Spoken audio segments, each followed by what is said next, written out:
Bom dia, boa tarde, boa noite. Bom dia e boa tarde, boa noite. Sejam bem-vindos ao canal YouTube História de Santa Cruz. Ponte dos Jesuítas.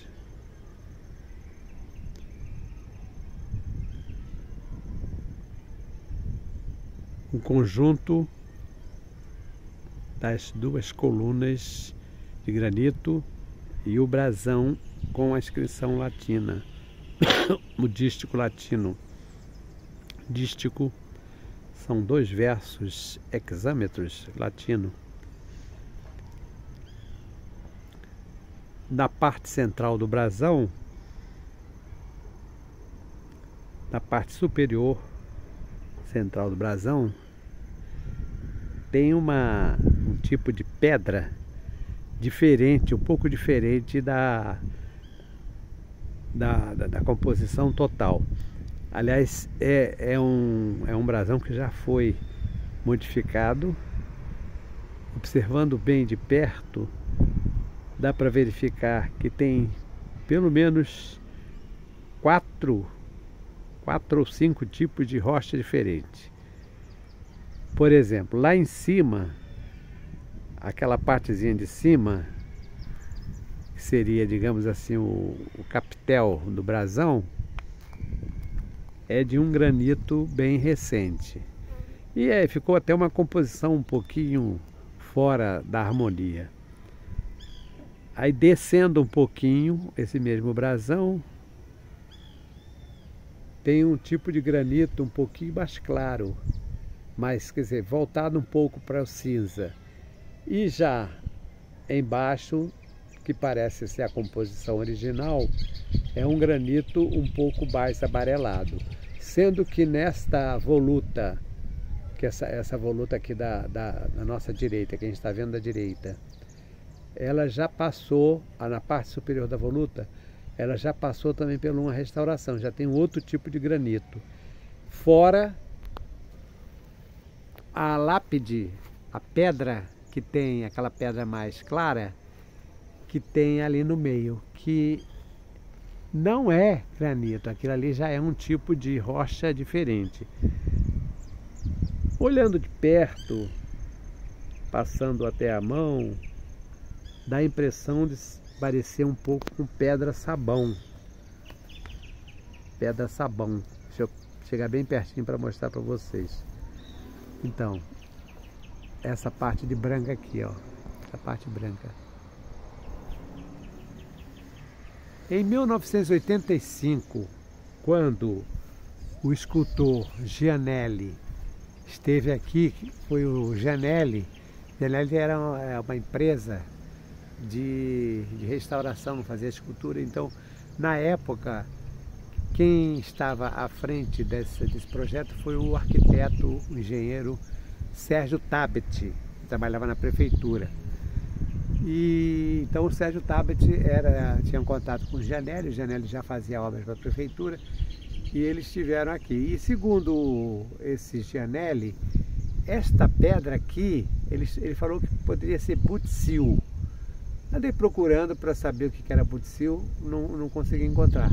Mas observem bem de pertinho mesmo, parece muito com pedra sabão. Aqui só mesmo a nossa geóloga, a Soraya, para desvendar. A Soraya, inclusive, já falou sobre isso aqui, mas ela não é granito, é pedra sabão, alguma coisa assim.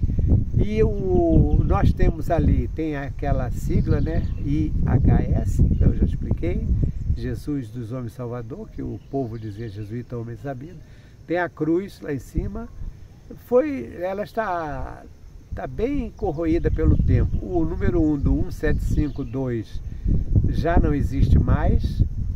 Houve uma época, porque esse número 5, observem bem, o número 5 parece um pouco com o número 3. Houve uma época que algumas publicações saíam dizendo que era número 3, mas não é o número 3, então é 1752. Um ano depois da construção do convento dos jesuítas. né, o convento dos jesuítas lá no centro de Santa Cruz, onde hoje é o quartel. Então, 1752. Lá tem também lapidado em granito, mas lá é granito, né? 1751. E aqui 1752.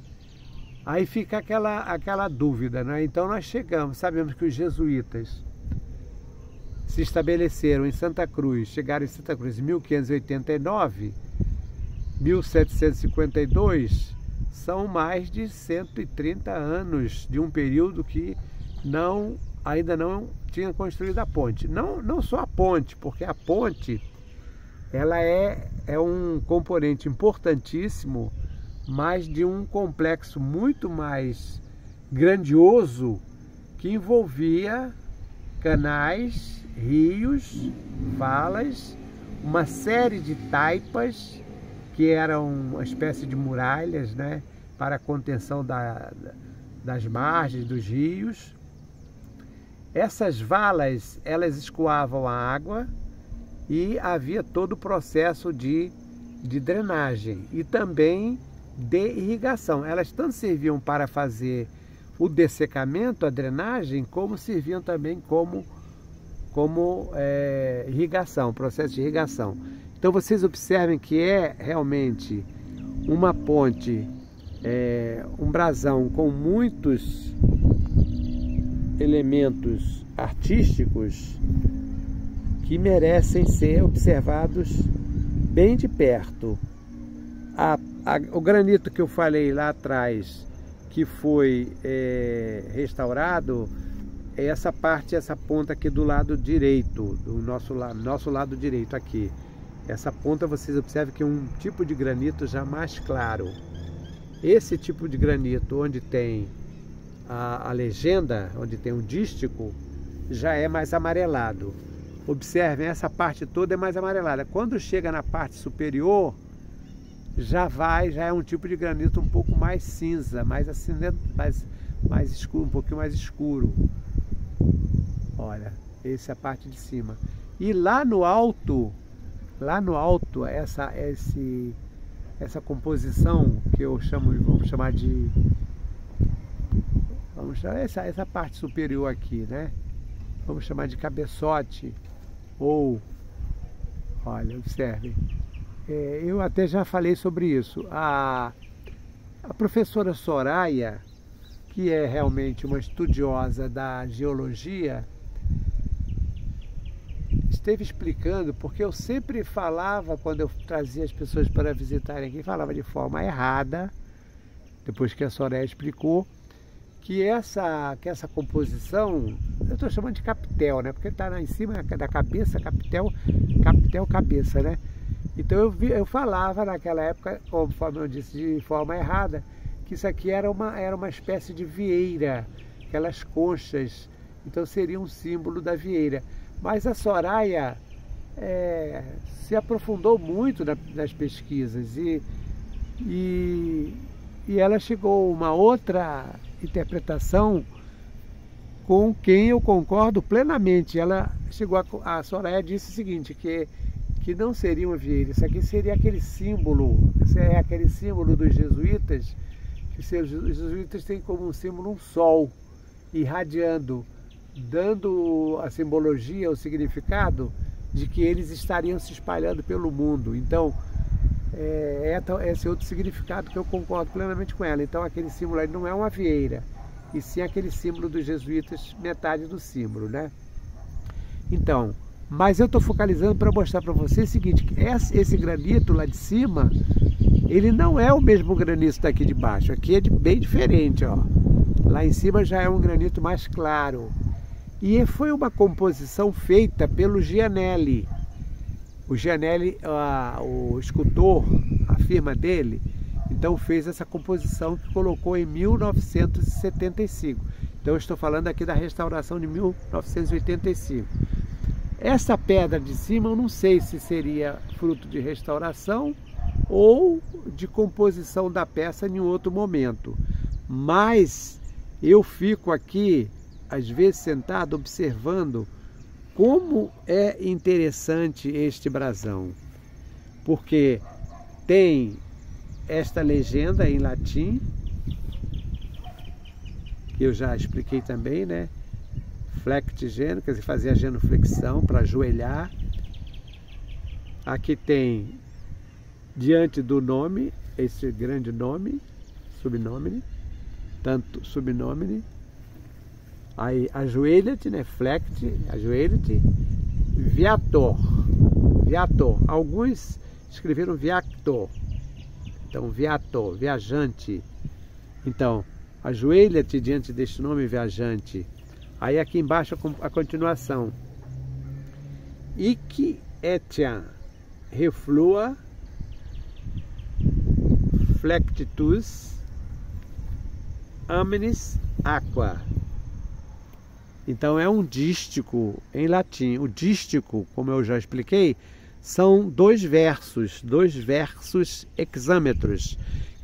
Então, quem seria o autor? O autor muito provável foi o padre Rodrigues de Melo, José Rodrigues de Melo, que esteve aqui na época em 1752, na época o superior, né, o padre responsável, o fazendeiro, era o padre Pedro Fernandes, que eu inclusive já fiz uma apresentação no canal de História de Santa Cruz, e o padre Rodrigues de Melo era um latinista, era um estudioso do latim. E ele vai, inclusive, escrever um livro, um poema, que é um livro, né? O poema dele é um verdadeiro livro,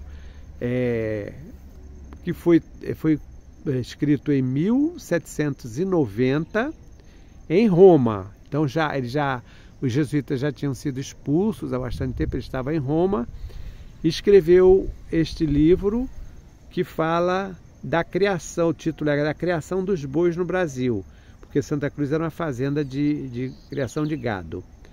E então, da criação dos bois no Brasil, tem uma parte que ele fala da ponte, inclusive tem um poema da ponte, é uma verdadeira história da ponte dos jesuítas, esse poema. Então, com toda a probabilidade, não vou falar tanta certeza, porque a gente nunca sabe, né? A autoria desse dístico é do padre José Rodrigues de Melo, que escreveu esse poema. Então, realmente é um brasão muito, muito simbólico, com muitas mensagens, que convida qualquer um de nós interessados na pesquisa, interessados na história, também quem gosta de literatura, porque aí nós estamos falando de literatura, nós estamos falando de um poema do final do século XVIII, escrito em latim, já foi traduzido para o português, na época pela Academia Brasileira de Letras. O Benedito Freitas também publicou o poema. O Benedito Freitas, inclusive, também faz algumas explicações, porque como se trata de um poema, não se explica um poema, né? Poema é mais para nós sentirmos a beleza estética, literária, poética, não para se explicar. Mas, de qualquer forma, tem alguns itens que o Benedito Freitas explica para que se possa compreender melhor. Então, é uma composição muito bonita, não diria que é harmoniosa, porque tem uma série de elementos ali que muitas vezes não combinam. Por exemplo, essa parte de cima dá para se ver nitidamente que não se encaixa com o conteúdo total, né? Mas não deixa de ser um local para a nossa inspiração. Realmente eu gosto muito disso aqui. E essas duas colunas? Essas duas colunas, mais uma outra que tem ali do lado esquerdo, que é aquela coluna que está lá do lado esquerdo, são as 3 colunas com os capitéis que são os mais antigos. Seriam os originais? Aí também fica a dúvida, porque a ponte foi construída em pela data, né? 1752. Claro que ela começou a ser construída antes. Aquilo ali deve ter sido a data da instalação, da inauguração. 1752, provavelmente no mês de setembro. Depois, quando o Conrado Jacó de Niemeyer foi superintendente da fazenda, e em 1848, aí já estou falando do século XIX, 100 e tantos anos depois dos jesuítas terem construído a ponte, né? Quando ele esteve aqui e fez aquele desenho, aquele bonito desenho, bico de pena, aquele desenho da ponte, observando bem detalhadamente as colunas, elas são bastante diferentes dessas colunas aqui. Os capitéis não aparecem com esse tipo de ornato em forma de pera portuguesa. Deixa eu focalizar o ornato aqui da pedra para vocês. Realmente parece uma pera portuguesa, aquela parte de cima que é o capitel. O capitel, a coluna, então aquela parte de cima ali é o pera portuguesa. Então, esse desenho, bico de pena do Conrado Jacó de Niemeyer, de 1848, as colunas ou os capitéis aparecem pontiagudos. E há uma descrição indicando que teriam sido capitéis de louça e não capitéis de granito como esses aqui. Então, em que momento isso teria sido trocado? Isso não seria original. Uma outra dúvida. Quando eu fiz aquela apresentação sobre a Associação dos Amigos da Ponte dos Jesuítas, da AAPJ, fundada pelo historiador Benedito Freitas em 1952, fiz também uma apresentação de uma cerimônia, uma solenidade, uma missa campal que foi celebrada aqui. Também houve uma exposição, uma programação bastante extensa. E as fotos que foram publicadas pelo Arquivo Geral da cidade, porque a comemoração acabou se tornando um evento de repercussão nacional.